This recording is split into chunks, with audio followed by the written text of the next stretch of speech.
યોજાનાર પ્રભુ શ્રી રામની પ્રાણ પ્રતિષ્ઠા મહોત્સવ નિમિત્તે વડોદરા શહેરના સંગમ 4 રસ્તા ખાતે વોર્ડ નંબર 6 ના પ્રમુખ અને સ્ટેન્ડિંગ કમિટીના ચેરમેન દ્વારા ચોખ્ખા ઘીની મીઠાઈ ખવડાવીને વડોદરા વાસીઓનું મોઢું મીઠું કરાવી શુભકામનાઓ પાઠવી।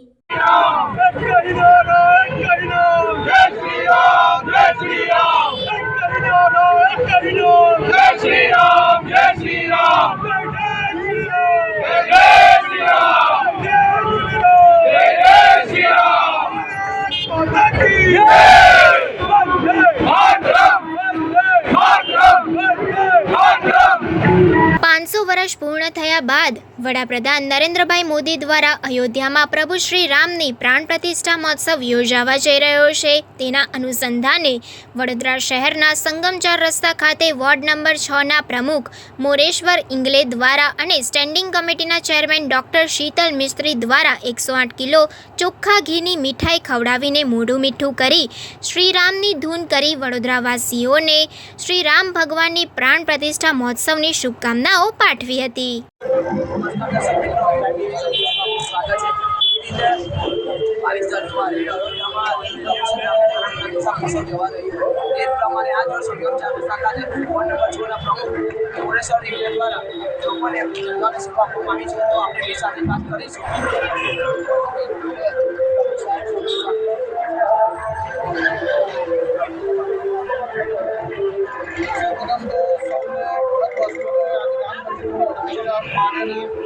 अभिनंदन आपे भारत में आज एवं पर्व जवा जई रह्यो छे के बीजी दिवाळीनुं आयोजन थयुं छे।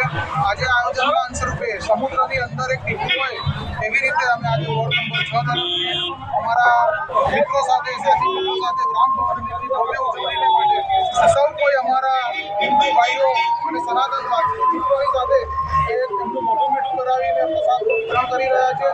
આજે અમારા વિસ્તારની અંદર રામમય વાતાવરણ ઊભું થયું છે, જેમાં સૌ કોઈ સનાતની સાથે મળીને હિન્દુત્વનો નારો લગાવી રહ્યા છે।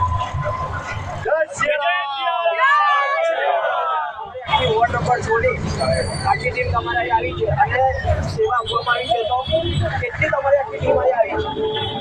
અમારી ટીમ તો ઠીક છે, પણ અમારા વોર્ડના દરેક ખૂણેથી ભુજના શક્તિ કેન્દ્રના ઇન્ચાર્જ છે, અમારા વિસ્તારના લોકો છે, જે અમોલા છે, જે અમે આજે અનાથ આશ્રમ વૃદ્ધાશ્રમ એમને પણ જોડ્યા છે, ત્યાં પણ જઈને આજે અમે ખુશીઓ વ્યક્ત કરવાના છે। એમની જોડે રામમય થવાના છે અને આજે રામમય વાતાવરણ ઊભું કરવામાં અમારો વિસ્તારનો સહભાગી છે।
કહી શકાય કે આ ચળવળ આઝાદી ચળવળ આઝાદી ચળવળ તરીકે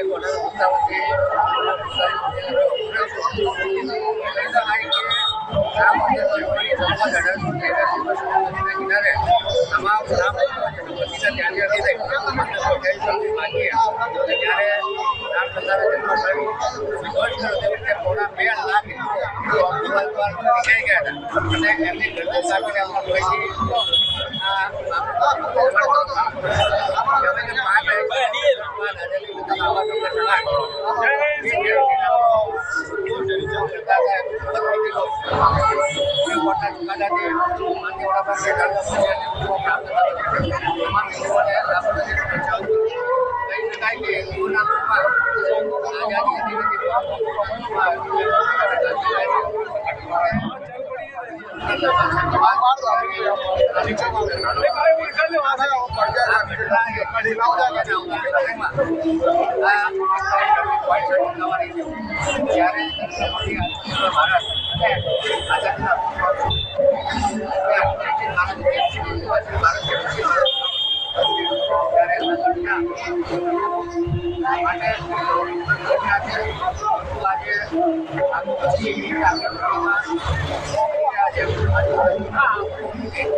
કેમેરામેન જયદીપ સોલંકી સાથે વડોદરા.